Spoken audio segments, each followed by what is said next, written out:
Israel അധിനിവേശ west ബാങ്കിൽ പള്ളിക്ക് തീയിട്ട് ഇസ്രയേലി കുടിയേറ്റക്കാർ. അപകീർത്തിപ്പെടുത്തുന്ന മുദ്രാവാക്യങ്ങൾ ചുവരുകളിൽ പെയിന്റ് സ്പ്രേ ഉപയോഗിച്ച് എഴുതുകയും ചെയ്തു.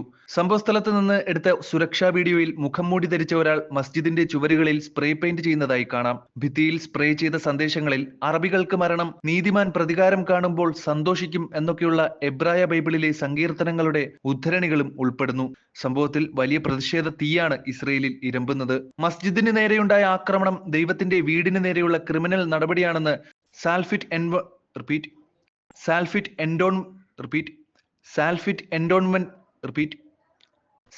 Endowment director Sheikh Othman Aldin കുറ്റപ്പെടുത്തി. കുടിയേറ്റക്കാർ ഇത്തരം ഭീരുത്വ നടപടികൾ ഇനിയും ചെയ്യാൻ സാധ്യതയുള്ളതുകൊണ്ട് പ്രദേശവാസികൾ ജാഗ്രത പാലിക്കണമെന്ന് അൽദീൻ പറഞ്ഞു. മർദ വില്ലേജ് കൗൺസിൽ മേധാവി നസ്ഫത്ത് അൽ ഖുഫാഷ് ഇത് ആസൂത്രിത ഭീകരാക്രമണമാണെന്ന് വിശേഷിപ്പിച്ചു. മസ്ജിദിന്റെ മുന്നിലാണ് തീയിട്ടത്. ഇത്തരത്തിലുള്ള ആക്രമണങ്ങൾ കുടിയേറ്റ ഗ്രൂപ്പുകളുടെ തുടർച്ചയായതും വ്യവസ്ഥാപിതവുമായ ആക്രമണമായാണ് കണക്കാക്കുന്നത്. ഈ സംഭവം അങ്ങേയറ്റം ഗൗരവമുള്ളതായി കാണുകയാണ് ഇസ്രയേൽ ഭരണകൂടം.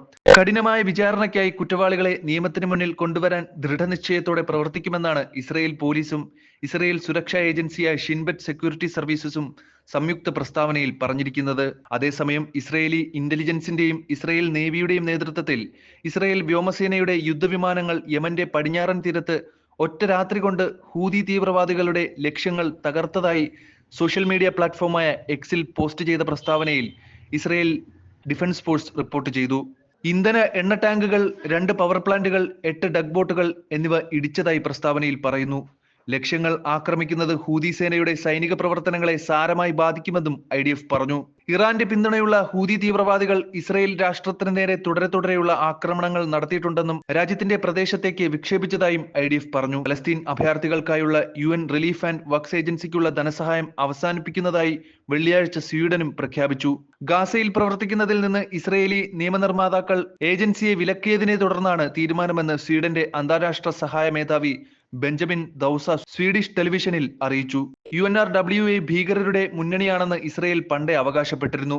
അടുത്ത വർഷം ഗാസയ്ക്കുള്ള സഹായം വർദ്ധിപ്പിക്കാൻ പദ്ധതിയിട്ടിട്ടുണ്ടെന്നും എന്നാൽ മറ്റ് സഹായ ഏജൻസികൾ വഴി അത് ചെയ്യുമെന്നും സ്വീഡൻ അറിയിച്ചു. ഇസ്രയേലി കുടിയേറ്റക്കാർ വെസ്റ്റ് ബാങ്കിൽ വൻതോതിലുള്ള അതിക്രമങ്ങളാണ് ഇപ്പോൾ നടത്തിക്കൊണ്ടിരിക്കുന്നത്.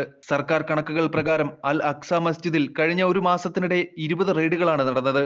നവംബറിൽ ഇബ്രാഹിമി പള്ളിയിൽ 55 തവണ പ്രാർത്ഥന തടഞ്ഞിരുന്നു. ഇതേ കാലയളവിൽ തന്നെ ഇസ്രയേൽ സൈന്യം 20 വർഷത്തോളമായി നിർമ്മാണത്തിലിരിക്കുന്ന മസ്ജിദ് ജബൽ അൽ മുക്ബറിലെ അൽ ഷിയ മസ്ജിദ് തകർക്കുകയും ചെയ്തു.